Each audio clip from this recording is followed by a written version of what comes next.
his cheeks flush and tried to hide it before Reki could see. Reki liked hugs, and Longa was touched sharp, so things worked out a bit too well between the two. Feeling clingy today, huh? Longa teased.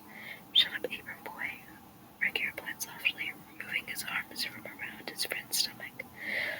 Longa already missed the warmth that Reki gave off. Longa scoffed at him. My apron looks good, okay, frowny face. Longa replied, his tone snarky. Touché, Reki said. Know what that means? Longa told him. Whatever. Reki moved to face Longa, sitting on the counters opposite of his friend. Longa snuck a glance over at him as he prepared his ingredients, holding the list up so he could read it. Do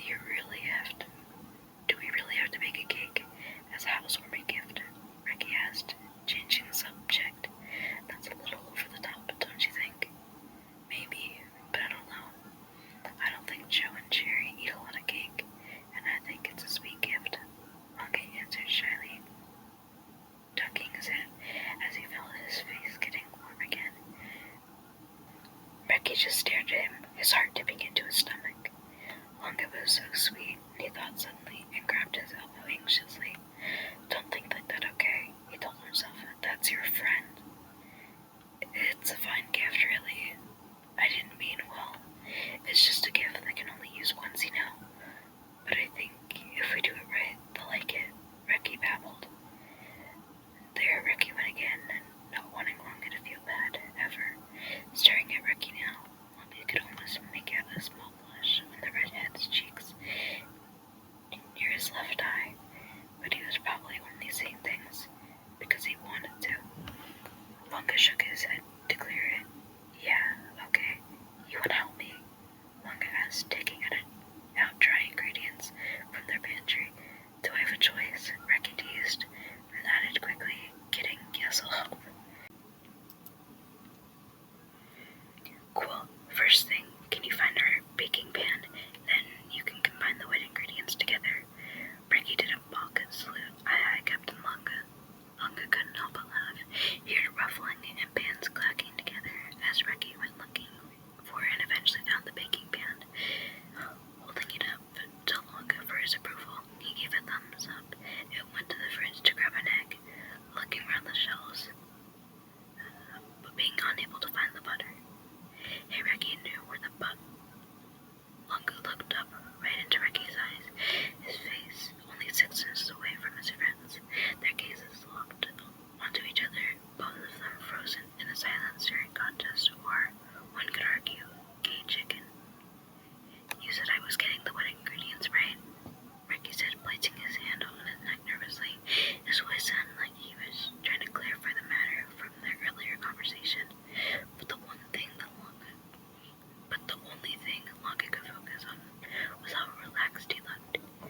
How could he act so nonchalant like this? Longa thought to himself. Well, of course he did. Reki didn't like Longa that way. Longa could feel his whole body get warm at once. Of course Reki would calm.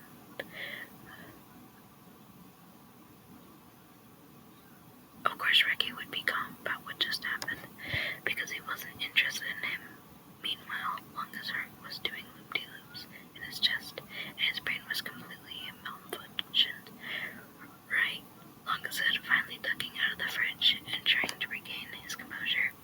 Reki stayed a bit too long in the fridge so Longa wouldn't see him fully blushing, hoping the cold of the refrigerator would help his face to feel less hot. But of course, as he was taking his head out of the fridge, he just had to hit his head on the roof of it. Here's the ouch!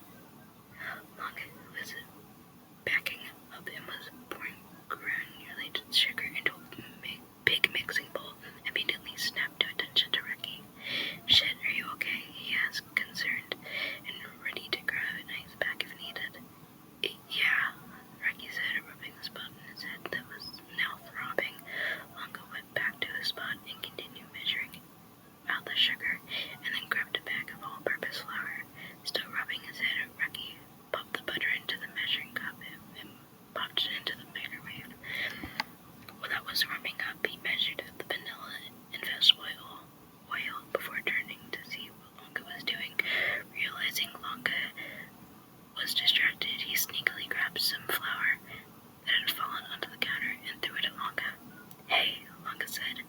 I mean, at least you're wearing an apron, Reki countered before grabbing another handful of flour and throwing it along him. Two can play at that game, he chuckled, pouring flour in his hand. Bring it on, Snow, Reki mocked. Onga and Reki threw flour at each other like it was a snowball fight until the dust from the flour got too much and they needed to stop before they started coughing.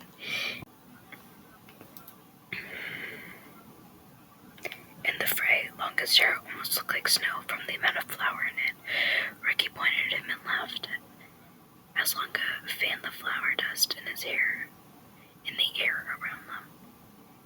You got a little, Longa cut off, staring at Reki's face, one of his cheeks having a spot of flour on it.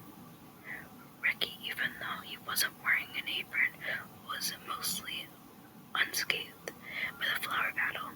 Only his sweatshirt had flour on it, while Longa had flour in his hair, on his apron, on his shirt, and on both pant legs.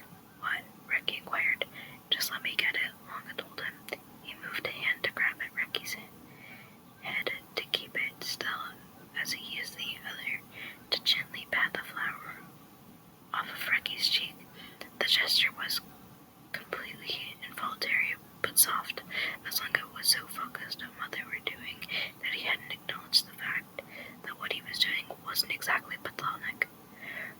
Reki was just staring at him with these wide eyes barely blinking, as if he was trying to savor the moment in time.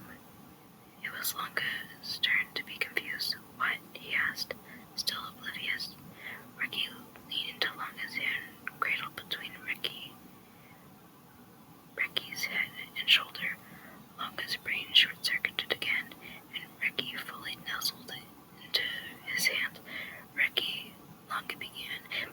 Before he could finish, Reki was leaning forward into him, grabbing his face in his hands and pulling him close to him until their lips touched. Just as it happened, it was over. Reki was holding his hands over his mouth and not looking at Longa, realizing what he'd done. Another spur of the moment thing the two of them had just done today. I'm sorry, Reki tried, unable to finish the words to explain himself, but before Longa crushed his lips into Reki's again, before either of them could think twice about it. When Longa pulled away this time for them to catch their breaths, Longa said, Do you know how long I've been waiting to do that? Really? Reki said. The microwave beeped, and Reki sheepishly turned from Longa to remove the butter from it. Reki chuckled nervously in response. Right, they were making a cake. Longa kept glancing over at Reki, and then looking at the floor embarrassed.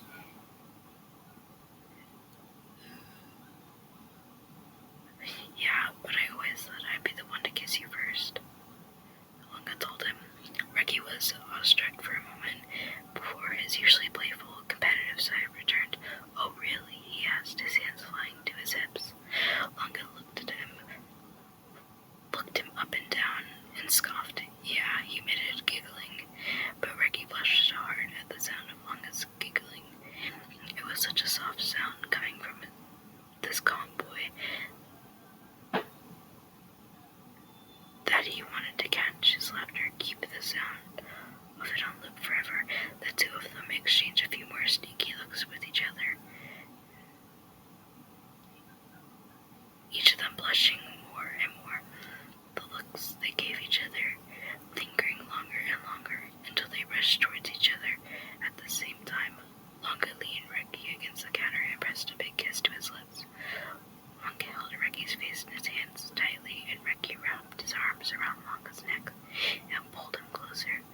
They stayed like that for a long time.